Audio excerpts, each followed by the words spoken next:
Alright guys, so I just want to address what to me has been an elephant in the room for quite some time. What is the elephant in the room, so to speak?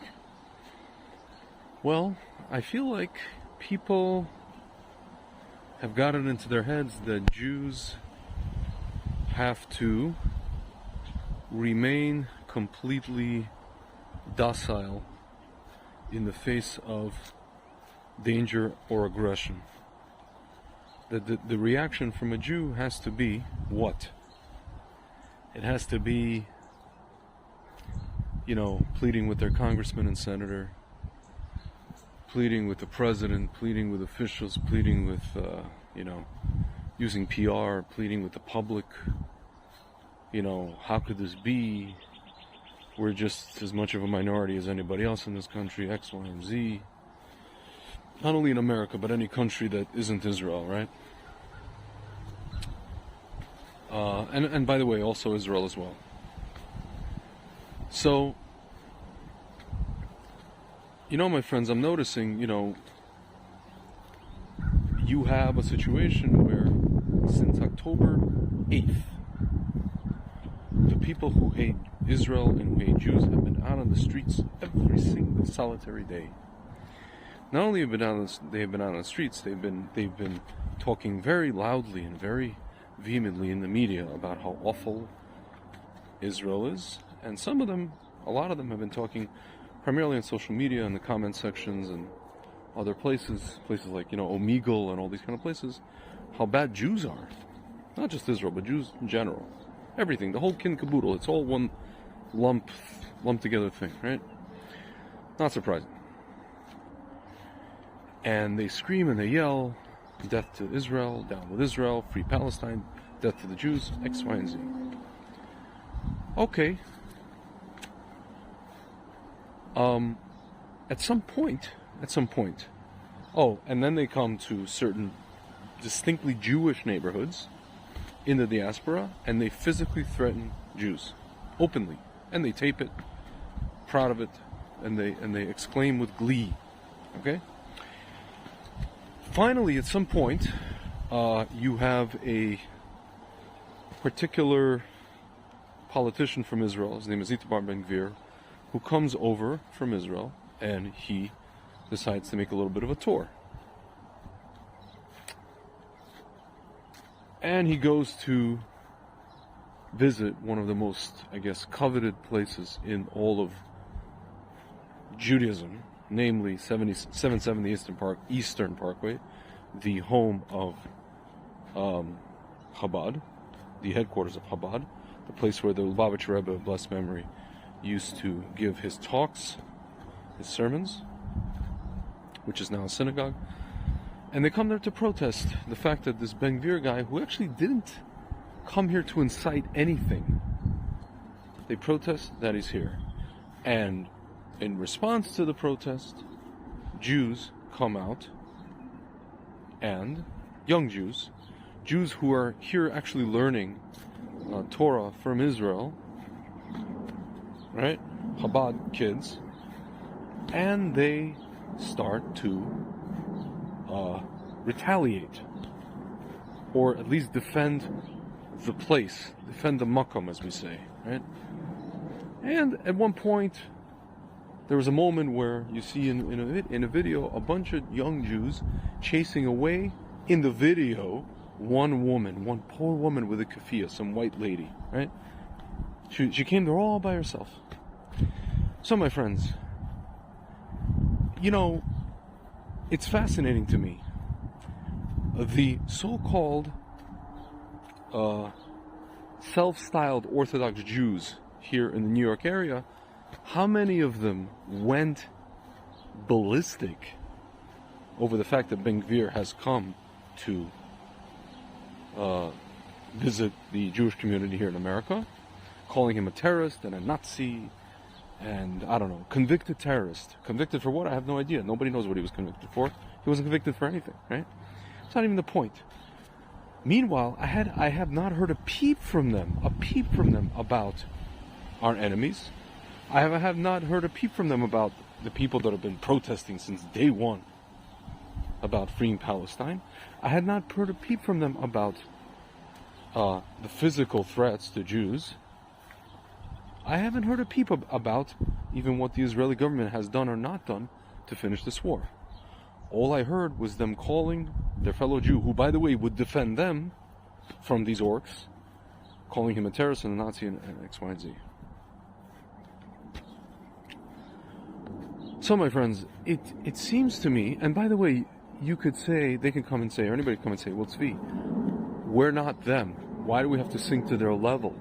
Folks, you're absolutely right. We are not them. By them, I mean the orcs, the Hamas, pro-Hamas people, and all these people. We are not them, right? We are not them. You know why we're not them? Because when we get physical, it's never a initiation. It's never via provocation. It's always via retaliation. And when we do it, it's justified because we're being attacked. Okay? And we don't, whatever we do, it does not involve RAPE. It does not involve what was done on October 7th. It does not involve that.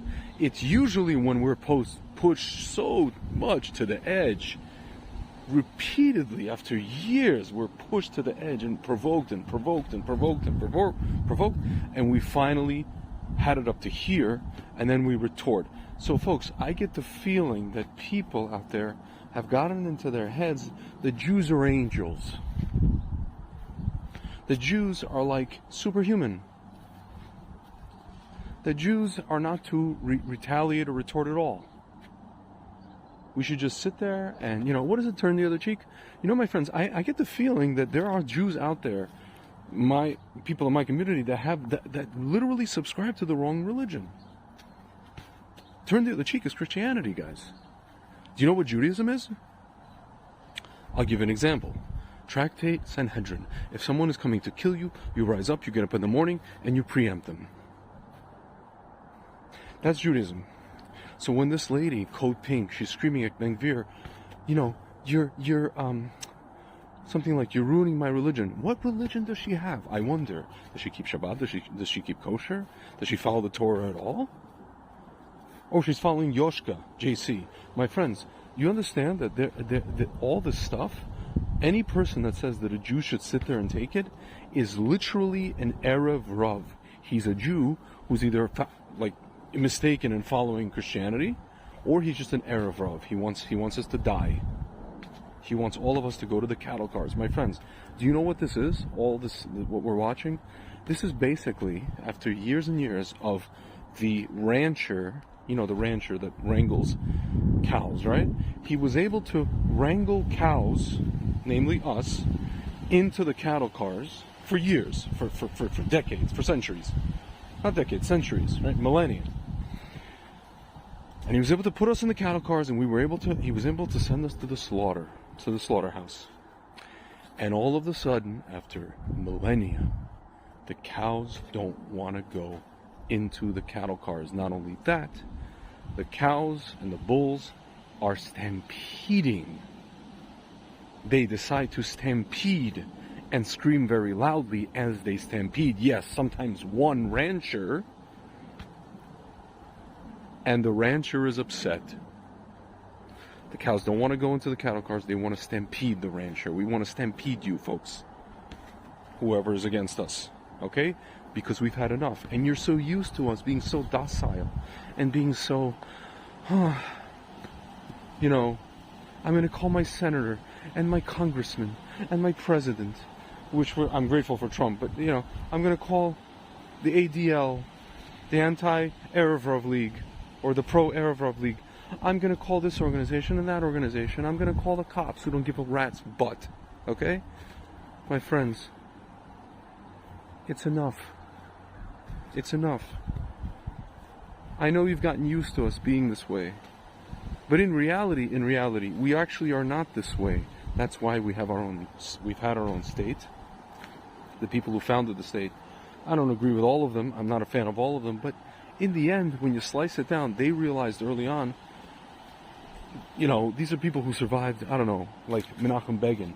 He survived a death camp in Russia, right?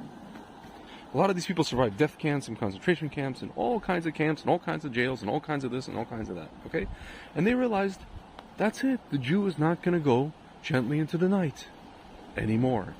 And now we have an army. Yeah, however effed up that army is, it's led by a bunch of lefties and this and that and the other. But we have an army finally.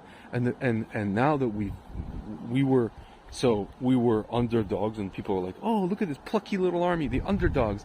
But now that we're the dominant force in the Middle East, everybody's like, oh, the Jew can't be the dominant force in the Middle East. What is this? He can't defend himself. He has to be RAPED. And this and that. He has to allow it.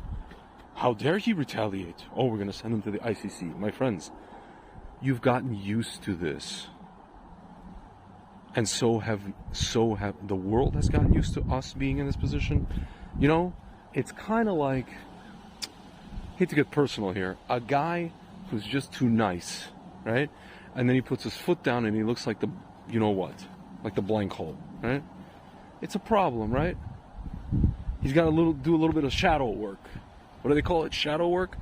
The Jewish people have to do some shadow work, right? But that's not neither here nor there. Folks, the point is, it's enough. It's enough nice guy. It's enough going to this organization or that organization. Folks,